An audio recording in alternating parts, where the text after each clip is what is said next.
World mental health day అనేది October 10th every year జరుపుకుంటాము. WHO world health organisation వాళ్ళు ఈ పర్టిక్యులర్ డేని మనకి వరల్డ్ మెంటల్ హెల్త్ డే అనే ప్రోగ్రామ్ని ఎవ్రీ ఇయర్ అక్టోబర్ 10th నాడు జరుపుకోమని మనకి సూచనలు పంపించారు.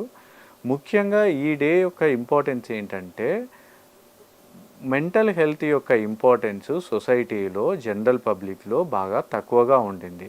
ఫర్ ఎగ్జాంపుల్, ఇప్పుడు మనకు ఏదైనా జ్వరం వచ్చినా, దగ్గు వచ్చినా, లేకపోతే ఇంకేదైనా ఫిజికల్ ప్రాబ్లం వస్తే మనం ఇమ్మీడియట్గా దగ్గరలోని వైద్యుడి దగ్గరికి వెళ్ళేసి దానికి సంబంధించిన కారణం ఏంటో తెలుసుకొని దానికి సంబంధించిన ట్రీట్మెంటు ఆ డాక్టర్ గారి చేత తీసుకొని పూర్తిగా జబ్బు నయమయ్యేంత వరకు మనము ట్రీట్మెంట్ తీసుకుంటాము. కానీ అదే ప్రాబ్లం కనుక మన మనసుకి వస్తే, ఫిజికల్ జబ్బులకి తీసుకుంటున్నాం కానీ అదే కారణం, అదే ఇబ్బంది కనుక మన మనసుకు వస్తే మనం ఏమాత్రం కూడా దాని గురించి అంతగా శ్రద్ధ చూపము. మనం మనసులో బాధపడుతున్నా, మనకు ఒక రకమైన టెన్షన్స్ ఉన్నా, యాంగ్జైటీ ఉన్నా, భయాలున్నా, దిగులు ఉన్నా, కొన్ని రకాల అనుమానాలున్నా, కొన్ని రకాల అంటే బయట ఏమి జరగకున్నా మనకంతా జరుగుతున్నట్టు అనిపించినా, అంటే బయట ఎవరు మాట్లాడకున్నా మనకు వినబడుతున్నట్టు, బయట ఏమీ కనబడకున్నా మనకి కొత్త కొత్త విషయాలన్నీ కనబడుతున్నట్టు, అలా చుట్టుపక్కల ఏమీ జరగకున్నా మనకి జరుగుతున్నట్టు అనిపించడం, ఇవన్నీ రకరకాలైన మానసిక జబ్బులు. కొన్నిసార్లు కొన్ని మత్తు పదార్థాలకి మనం బానిస అవుతాము.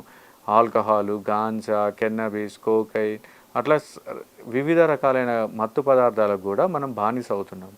వీటన్నిటికీ మనము పెద్దగా ట్రీట్మెంట్ ఉందని, అది ట్రీట్మెంట్ తీసుకుంటే ఇవన్నిటి నుంచి బయటపడవచ్చని మనకి చాలా మట్టుకి జనాల్లో అవగాహన లేదు.